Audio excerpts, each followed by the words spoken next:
Hiina ei pea sinu ettevõtet omama, et seda kontrollida.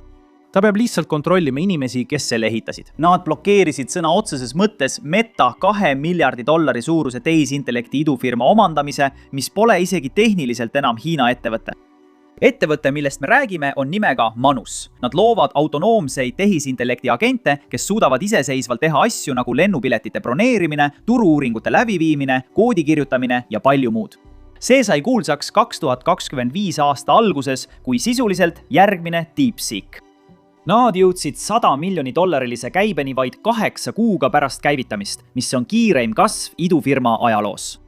Algselt asutati see 2022 aastal Pekingis, kuid 2025 aasta keskel tegid nad seda, mida nüüd nimetatakse Hiina lahti haakimiseks. Nad kolisid kogu oma peakorteri Singapuri ja restruktureerisid kõik nii, et ettevõte näeks välja nagu Singapuri firma.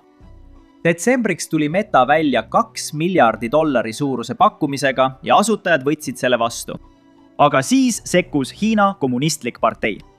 Tehniliselt ei ole Hiina kommunistlikul parteil mingit jurisdiktsiooni Singapuri ettevõtte üle, mida ostab Ameerika ettevõte. Ja nad teadsid seda. Nii et nad läksid hoopis asutajate kallale. Märtsis kutsus Hiina valitsus Manuse 2 kaasasutajat, Zhao Hongi ja Qiyu Zhao, Pekingisse selleks, mida nad nimetasid aruteluks välisinvesteeringute nõuetele vastavuse üle. Ja siis nad lihtsalt ei lasknudki neil lahkuda. See on riiklikul tasandil röövimine. Mõlemad asutajad on nüüd niinimetatud lahkumiskeelu all. Nad ei saa lennukile minna. Nad ei saa Mandri-Hiinast lahkuda.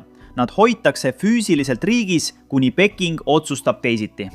Ja esmaspäeval andis Hiina riiklik arengu- ja reformikomisjon ametlikult korralduse, et Meta peab tehingu tühistama. See kõlab väga sarnaselt Somaalia piraatidele, kes hoiavad laeva pantvangis.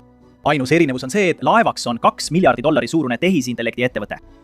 Olukord on nüüd äärmiselt keeruline, sest Hiina kommunistlik partei nõuab, et Meta loobuks tehingust, mis sõlmiti juba mitu kuud tagasi. Raha on juba makstud töötajatele, asutajatele ja investoritele. See raha on olnud investorite pangakontodel juba kuid.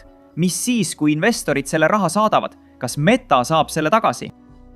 Ja lisaks sellele töötab umbes 100 Manus töötajat juba Meta kontorites Singapuris. Mis neist nüüd saab? Paljud inimesed usuvad, et seda tehingut on nüüd liiga keeruline tagasi pöörata. Hiina kommunistlik partei võib olla juba hiljaks jäänud.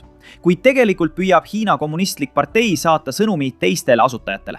Te ei tohi oma ettevõtet üldse Ameerika ettevõttele müüa.